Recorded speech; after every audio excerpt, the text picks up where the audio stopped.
সরকারের গঠনমূলক সমালোচনা এবং সংসদে সরকারি সিদ্ধান্তের বিকল্প নীতি প্রস্তাব দিতে শ্যাডো ক্যাবিনেট বা ছায়া মন্ত্রিসভা গঠনের উদ্যোগ নিয়েছে প্রধান বিরোধী দল জামায়াতে ইসলামী। ইতোমধ্যেই এই বিষয়ে কাজ শুরু করে দিয়েছে দলটি।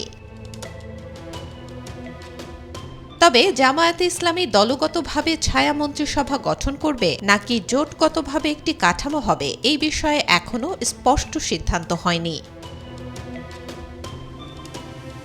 জামায়াতের নায়েবে আমির সৈয়দ আবদুল্লাহ মোহাম্মদ তাহের জানান, বাইরের দেশে ছায়া মন্ত্রিসভা যেভাবে ভূমিকা রাখে বাংলাদেশেও যাতে সেভাবে কার্যকর ভূমিকা রাখতে পারে সেই লক্ষ্যেই কাজ চলছে।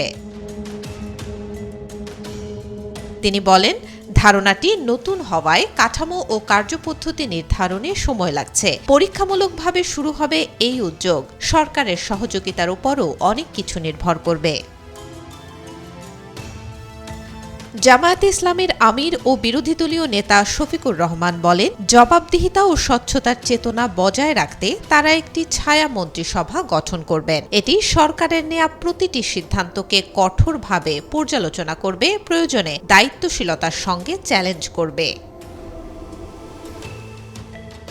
ছায়া মন্ত্রিসভার ধারণা এসেছে যুক্তরাজ্যের ওয়েস্টমিনস্টার সংসদীয় ব্যবস্থা থেকে। এই রীতিতে বিরোধী দল একটি বিকল্প মন্ত্রিসভা গঠন করে, যার কাজ সরকারের নীতি পর্যবেক্ষণ, সমালোচনা এবং বিকল্প প্রস্তাব দেয়া, সংসদীয় গণতন্ত্রকে আরও স্বচ্ছ ও জবাবদিহিমূলক করা।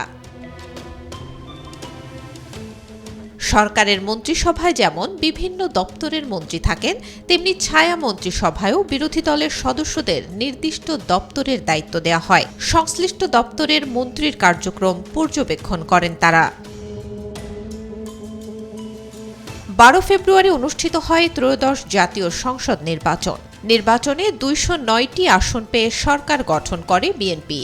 জামায়াতের নেতৃত্বাধীন জোট মোট 77টি আসন পায়, যার মধ্যে জামায়াত এককভাবে পায় 68টি আসন। নির্বাচনের পরপরই ছায়া মন্ত্রিসভা গঠনের বিষয়টি আলোচনায় আসে। 14 ফেব্রুয়ারি সুনামগঞ্জ 2 আসনে নির্বাচন করে পরাজিত হওয়া জামায়াতের প্রার্থী শিশির মনির এবং তার পরদিন এনসিপির মুখপাত্র আসিফ মাহমুদ সজীব ভূঁইয়া ফেসবুকে ছায়া মন্ত্রিসভা গঠনের কথা জানান। Desk report, B news 24।